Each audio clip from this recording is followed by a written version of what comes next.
Assalamualaikum warahmatullahi wabarakatuh. Jumpa lagi dengan Bang Haji Handra. Ini saya akan membacakan tulisan saya untuk Baitul Saidin menyambut tahun baru 1 Muharram 1430. Tulisan ini saya buat karena ada tugas waktu itu dari pemerintah Kota Bandar Lampung. Judulnya Membangun Indonesia dengan Manajemen Maritim oleh Insinyur Haji Muhammad Handrason Napoleon, Magister Manajemen Ikatan Arsitek Indonesia, Ketua Kehormatan Ikatan Arsitek Indonesia Provinsi Lampung. Sriwijaya adalah suatu eksistensi maritim di Samudra Indonesia. Kesadaran akan eksistensi Sriwijaya di era milenium ini perlu dilakukan dengan manajemen maritim ASEAN dan khususnya Indonesia yang menguasai 60% wilayah ASEAN. Manajemen maritim Indonesia harus dimulai dengan membangun spiritualitas bangsa agar merubah mindset pikiran anak bangsa, masuk sadar bahwa di masa lalu Sriwijaya dengan manajemen maritimnya telah menjadi satu negara adidaya yang mampu membangun di luar wilayahnya sendiri, buka kurung Indonesia tutup kurung, yaitu di India dan Muang Thai, dan mampu membangun sistem komunikasi antar pulau dengan bahasa Melayu yang beradaptasi menjadi bahasa Indonesia. Revolusi maritim yang telah dilakukan oleh Sriwijaya tersebut perlu dibangkitkan kembali melalui revolusi spiritual yang akan melihat perairan sebagai eksistensi spiritual anak bangsa. Menyambut Hari Jadi Nusantara ke-51, kita harus membangun kesadaran-kesadaran baru seperti yang telah dilakukan oleh pemikir-pemikir anak bangsa menjelang Indonesia merdeka dengan melahirkan Sumpah Pemuda, buka kurung bahasa Indonesia yang merupakan warisan bahasa Sriwijaya _ Melayu kuno, dan Proklamasi Republik Indonesia, buka kurung lambang segi 5 sebagai lambang Pancasila, tutup kurung titik.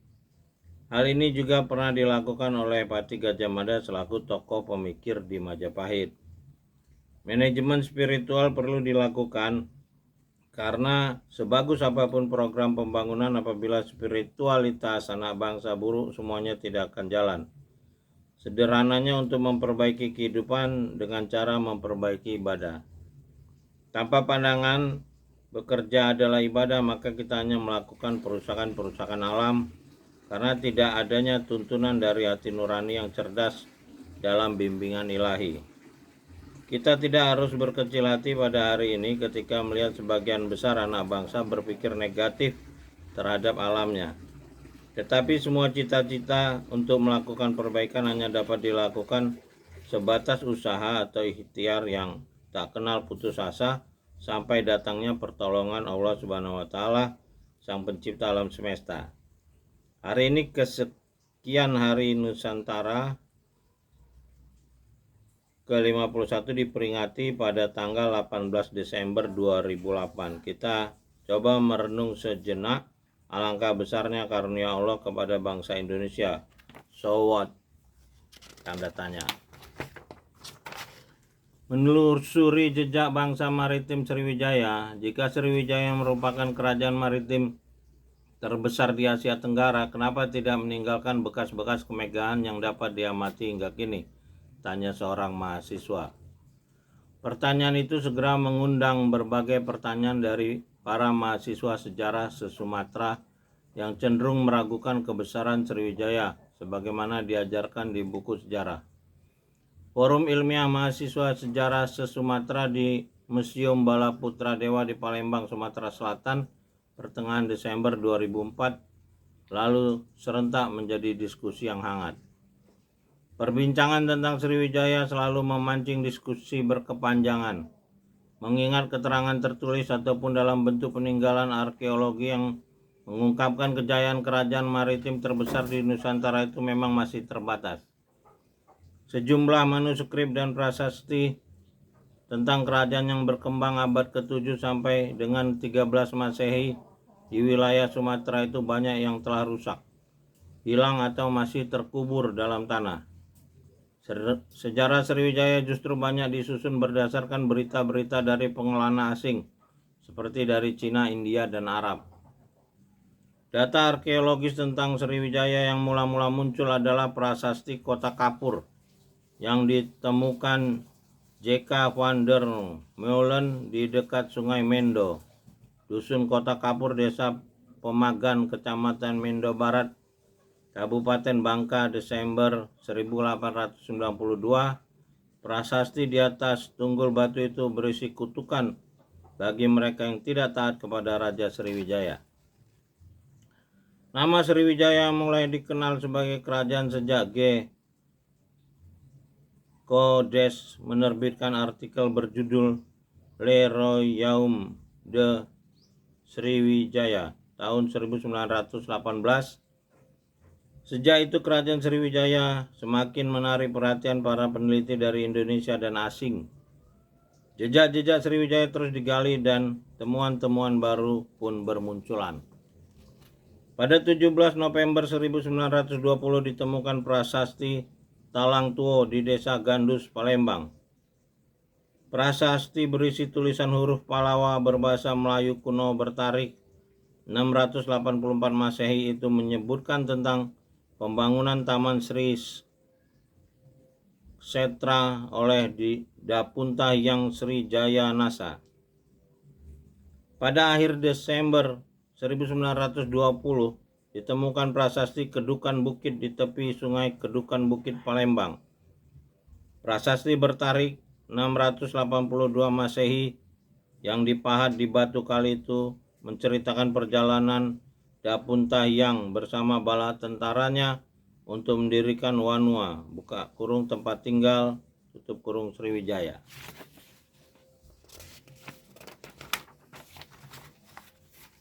Sriwijaya juga dikenal sebagai pusat studi agama Buddha dan pengembangan ilmu pengetahuan. Pengembara Cina Itsing datang ke Sriwijaya dengan menumpang kapal dari Persia pada tahun 672 Masehi. Dia mencatat Sriwijaya saat itu telah menjadi kota dagang, kota pelajar, dan penduduk dan raja beragama Buddha. Sarjana Cina itu sempat tinggal 6 bulan untuk belajar tata bahasa Sanskerta. Setelah berkunjung ke India, ia kemudian menetap selama sekitar 7 tahun di bumi Sriwijaya. Dengan jumlah pendeta lebih dari 1.000 orang, pendeta Buddha yang ingin ke India dianjurkan untuk belajar setahun atau 2 tahun terlebih dahulu di Sriwijaya. Kebesaran Sriwijaya justru terlacak dari peninggalan di India dan Jawa. Prasasti Dewa Pala, dewa dari Nalanda, India abad ke-9 Masehi menyebutkan Raja Balaputra, dewa dari Suwarna Dwipa, buka kurung Sriwijaya, tutup kurung, membuat sebuah biara. Prasasti Raja-Raja 1 tahun 1046 Masehi mengisahkan pula Raja Kataha dan Sriwijaya Maharaja Tunggawarman dari Sriwijaya menghibahkan satu wilayah desa pembangunan biara Chudamani Warna di kota Nagi Patana, India. Peneliti dari Balai Arkeologi Palembang Retno Purwanti mengutip prasasti Karang Tengah menyebutkan Damuda Wardani dan Samarotungga, buka kurung penguasa Sriwijaya, tutup kurung, ikut memberikan sumbangan untuk membangun Candi Borobudur di Jawa Tengah sekitar abad ke-8 Masehi. Ada juga keterangan tertulis yang menyebutkan Raja Sriwijaya membangun Candi Buddha di Thailand. Kalau ingin mencari candi bersama peninggalan Sriwijaya, sebaiknya datanglah ke Borobudur atau Thailand. Candi-candi itu berdiri berkat kebijakan atau bantuan dari Raja Sriwijaya, Papa Retno. Kenapa Raja Sriwijaya tidak mendirikan candi di wilayahnya sendiri, misalnya di Palembang? Menurut Retno, Sriwijaya merupakan kerajaan maritim yang berada di tepian sungai dan hutan lebat Sumatera. Karena tidak terdapat gunung berapi yang menyimpan batu, bangunan peribadatan Istana dan rumah-rumah penduduk dibuat dari kayu atau bahan batu bata. Akibatnya bangunan cepat rusak hanya dalam hitungan paling lama 200 tahun. Sebenarnya ada juga struktur bangunan candi yang besar di beberapa situs di Palembang. Namun sebagian besar struktur bangunan itu telah hancur atau terkubur dalam tanah dan belum digali lagi hingga sekarang. Di situs Candi Angsoka ditemukan struktur bangunan bata pada kedalaman 2 meter dari permukaan tanah. Prasasti Telaga Batu ditemukan di daerah Telaga Batu, Sabi Kingking, Kecamatan Ilir Timur 2, Palembang, tahun 1918. Prasasti yang diperkirakan berasal dari abad ke-7 Masehi ini berbentuk unik. Bagian bawah lempengan dilengkapi cerat untuk mengalirkan air saat berlangsung upacara. Selain berisi kutukan, prasasti ini mencantumkan perangkat birokrasi Kerajaan Sriwijaya secara lengkap. Prasasti lain yang juga berisi kutukan adalah prasasti Bom Baru yang ditemukan di daerah Bom Baru, Palembang pada tahun 1992. Ada juga prasasti dari daerah lain seperti prasasti Palas Pasmah dan prasasti Bungkuk dari Lampung. Selain itu ditemukan potongan-potongan prasasti arca, manik-manik, mata uang, struktur bangunan, potongan kapal, dan lebih dari 16 situs di Palembang. 4 situs diantaranya memiliki penanggalan pasti sekitar abad ke-7 sampai dengan abad ke-8 Masehi, yaitu situs Candi Angsola, prasasti Kedukan Bukit, situs Kolam Pinisi, dan situs Tanjung Rawa. Peninggalan Sriwijaya juga ditemukan di Riau, Jambi, dan Thailand. Buku Panduan Taman Purga Bakala Kerajaan Sriwijaya menyebutkan berbagai prasasti dan peninggalan itu menggambar Sriwijaya telah berkembang sebagai kerajaan maritim yang besar, yang melakukan ekspansi hingga menguasai wilayah Melayu, Pulau Bangka, dan Lampung. Dengan menaklukkan kerajaan-kerajaan di sekitarnya, Sriwijaya dapat menguasai jalur perdagangan internasional serta pelayaran dari India ke Cina dan sebaliknya.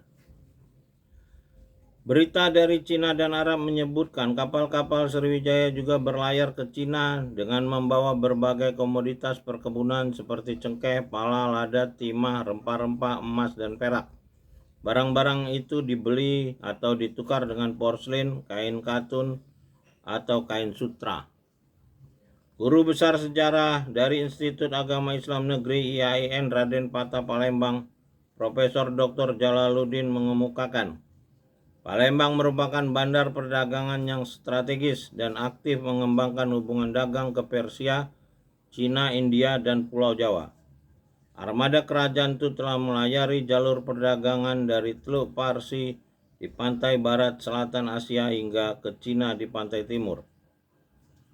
Kekuatan maritim dapat dilacak dari peninggalan kemudi kapal Sriwijaya yang ditemukan di Sungai Buah, Palembang pada tahun 1960-an, kemudian yang terbuat dari kayu onglen hitam sepanjang 8 meter tersebut saat ini tersimpan di Museum TPKS.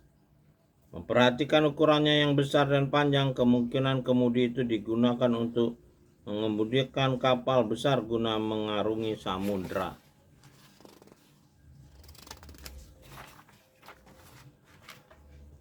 Stupa beserta struktur bata terdapat pula di areal situs Bukit Siguntang, situs Gending Suro, juga menyimpan 7 sisa pondasi bangunan bata dan makara. Struktur bata itu kemungkinan merupakan bekas candi atau bangunan lain, hanya saja peninggalan itu terkubur dalam tanah dan permukaannya telah menjadi perumahan penduduk. Untuk mengungkap kebesaran Sriwijaya, para peneliti harus menggalinya kembali sambil berpacu dengan pesannya pembangunan kota Palembang, tambah Retno. Kerajaan Sriwijaya runtuh pada tahun 1377 setelah muncul Kerajaan Singasari dan kemudian Majapahit di Mojokerto, Jawa Timur. Palembang kemudian dikuasai secara berturut-turut oleh perompak dari Cina, Kesultanan Palembang Darussalam, dan pemerintah kolonial Belanda. Namun Sriwijaya akan tetap dikenang sebagai kerajaan yang berhasil mengembangkan kekuatan maritim, sosial politik, perdagangan, dan pusat studi agama Buddha disegani negara-negara di kawasan Asia Tenggara pada masanya.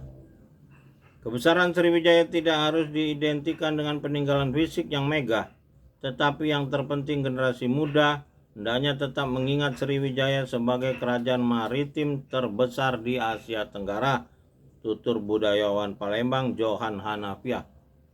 Lebih dari 200 tahun yang lalu, Thomas Robert Malthus 1778 menulis sebuah hasil penelitian yang mengejutkan banyak orang dalam karyanya yang berjudul An Essay on the Principle of Population as It Affects the Future Improvement of Society. Malthus mengatakan bahwa the power of population akan tumbuh jauh melebihi kemampuan the power of the earth untuk menghasilkan makanan bagi manusia. Seperti nabi besar yang menyajikan membuat tentang masa depan, temuan Malthus tentunya menimbulkan kehebohan-kehebohan. Bagi sebagian besar orang Inggris, dunia atau bumi hanyalah terdiri dari segumpalan tanah yang membentuk pulau yang mereka diami. Ketidakmampuan bumi memberi makan manusia tentu saja bisa berarti kiamat, sepertinya layaknya terjadi dalam menanggapi sebuah pendapat besar. Inggris terbagi dua, kaum optimis dan kaum pesimis. Kaum pesimis berkutat dalam keributan, maki-makian terhadap kerajaan, dan menyuarakan ketakutan-ketakutan. Kaum optimis meneruskan kerja mempelajari sejarah termasuk sejarah Islam dan Sriwijaya dan membiarkan hidupnya masuk dalam kotak zona ketidaknyamanan discomfort zone Mereka melakukan serangkaian penelitian meneliti sumber-sumber bahan baku dan membangun armada dagang dan bertindak cermat melakukan perubahan untuk menyelamatkan kehidupannya. Berkat orang-orang optimis itu, ramalan Malthus tidak terbukti. Ramalan Indonesia akan hancur 2012, penduduk tinggal sepertiga, akibat sepertiga mati oleh perang saudara karena para petinggi negeri dan orang-orang kaya berpoya-poya tidak peduli pada rakyat miskin, dan sepertiga mati oleh bencana alam karena Allah murka pada umat Islam yang tidak mau baca Al-Quran atau bacaan dan terjemahannya sebagai petunjuk untuk orang bertakwa beriman. Orang-orang optimis seperti Baitus Saidin belajar Al-Quran dengan terjemahan bervisi memperbaiki diri dengan memperbaiki ibadah. Bangsa Inggris berhasil keluar dari ancaman melalui 3 jendela besar. 1. Emigrasi dengan teknologi transportasi laut, yaitu membangun kekuatan maritim seperti yang dilakukan oleh Sriwijaya di masa lalu, melakukan manajemen maritim. 2. Revolusi pertanian dan revolusi industri, keduanya menjadi pola yang harus dilakukan untuk membangun bangsa dari kemiskinan, dan untuk Indonesia terlihat lebih dahulu harus melakukan revolusi spiritual yang mengarah pada manajemen spiritual. Perubahan, bangsa Indonesia butuh perubahan cepat, revolusi, sebelum kehancuran bangsa terjadi. Segala macam bencana ditujukan untuk umat Islam yang mayoritas di Indonesia, yang 99% tidak pernah membaca bacaan Al-Quran dengan terjemahan serta urut dari pembukaan Al-Fatihah sampai surat manusia An-Nas. Kezaliman para pejabat penegak hukum dan keserakahan para pengusaha akan menghancurkan kepercayaan rakyat miskin Indonesia yang mayoritas di negeri ini. Perlu dilakukan revolusi spiritual bangsa, khususnya orang yang mengaku beriman, umat Islam,